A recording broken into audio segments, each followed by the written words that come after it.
So let's click on delete data and then update data and then format data. Hey guys, so if you're doing repetitive tasks in Microsoft Excel, like deleting the same rows and columns, updating the same range of cells din, tapos pino-format nyo siya, ginagawa nyo siya everyday paulit-ulit, para makatipid kayo ng oras, the best solution there is to automate the process, no?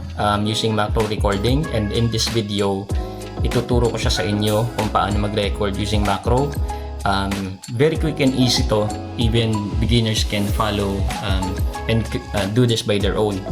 But before we proceed with the video, with the tutorial, paki-follow naman guys, please support me.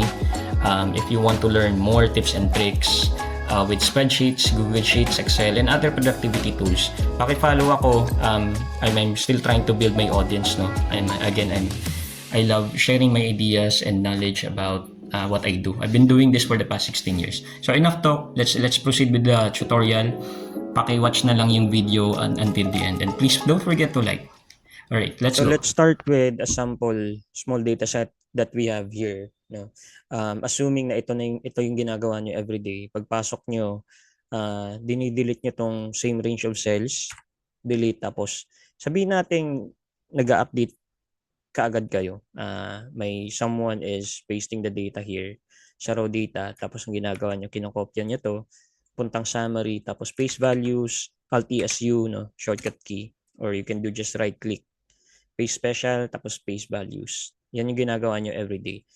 Tapos nito, pino-format nyo yung same range into currency, tapos sabihin natin ginagawa yung italic.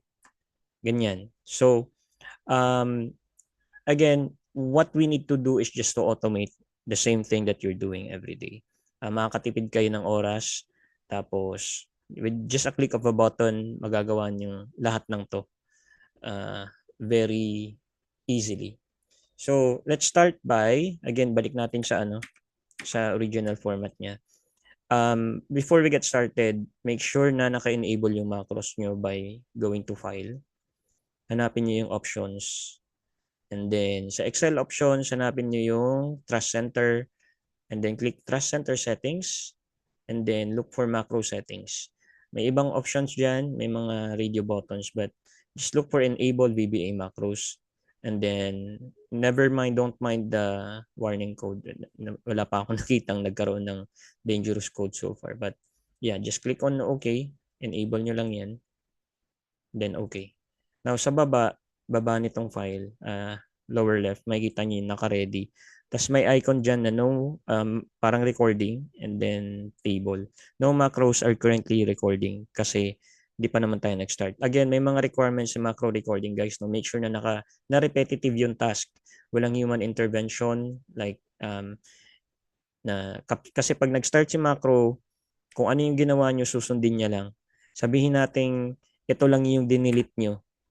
Tapos in-stop nyo. Yun lang din yung i-delete niya.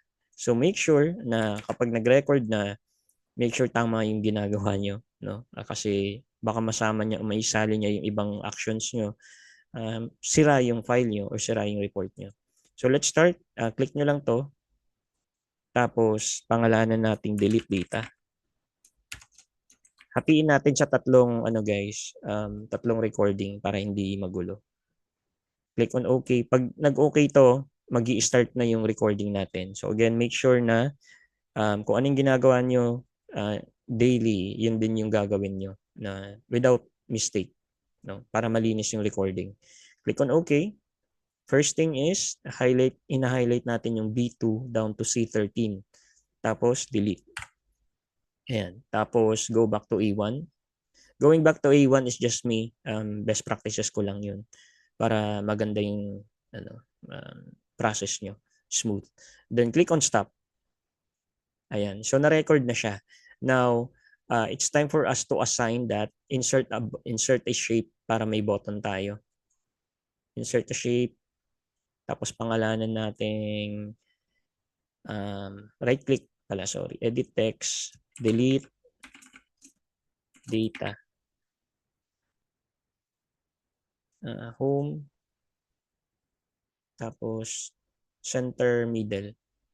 Ayan. Ngayon, all we need to do is right-click again. Assign natin yung macro na ni-record natin kanina. Right-click, andito sa baba, assign macro. So nakikita nyo, nandito na yung record natin. By the way, hindi ko na-explain kanina. Make sure na pag nag-rename kayo ng macro, isang line lang siya, walang spaces. Kasi hindi niya i-accept yung name nyo pag may spaces. Pero dito sa text, dito sa shape, okay lang na may space kasi text lang naman. So dito, part siya ng rule ng macro recording na walang space. Assign nyo, click on OK. Tsaka na natin, pwede nyo edit yung codes. Again, these are called, tingnan na nga natin. So I won't be explaining this to you though for now, but for the sake na alam nyo yung mga details, at least yung mga overview. No? Ito yung tinatawag na VBA codes. Ito yung sinusundan niya. Ito yung language ni VBA or ni Excel for automation. So now going back, pwede nyo edit yan. Again, if you're already familiar with all of this, pag expert na kayo, dito na kayo pumunta. For now, let's skip this. Close. I think na-assign na. Hindi pa pala. Right-click, assign, macro. Piliin nyo yung delete data. Click on OK. Ayan. Pag lumabas na yung parang finger, hand, no? Pointing hand. Pointing finger, sorry. Gagana na yan. So, check natin. Kumuha tayong raw data, summary, LTSU. Ngayon, try natin delete data. Ayun, dumana na. So, next thing is, na-delete na natin yung data. Ang next naman nating i-record is yung pagkopya ng data ninyo papunta dito sa summary. Again, sample lang ito guys. You might have a different process, pero what I'm saying is kapag repetitive, kayang i-automate yan. Now, start tayo mag-record. Update underscore data. Click on OK. Again, make sure na yung actions nyo are final. Go to raw data.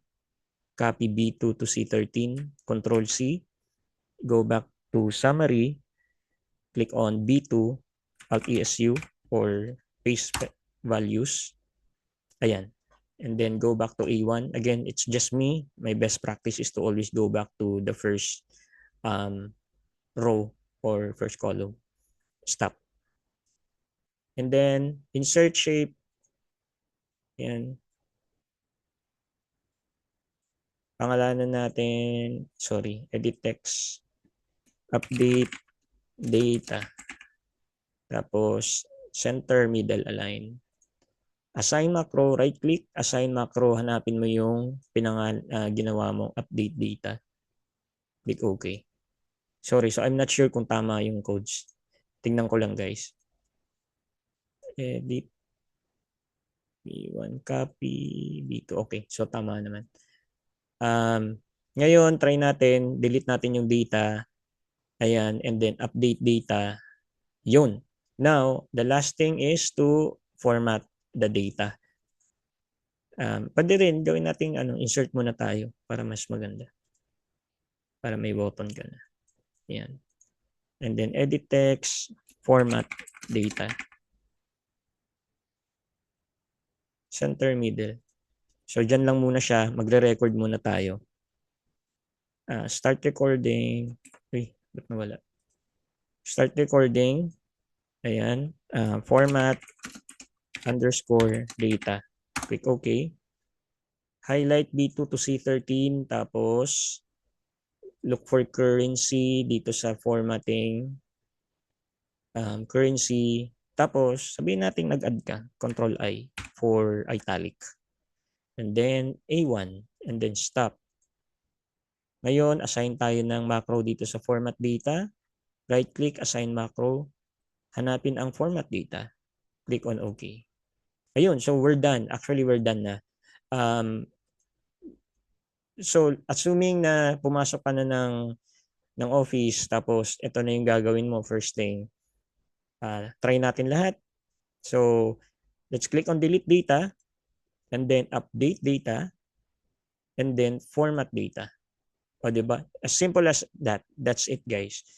So, kung may mga questions kayo, feel free to comment sa comment section or message me directly.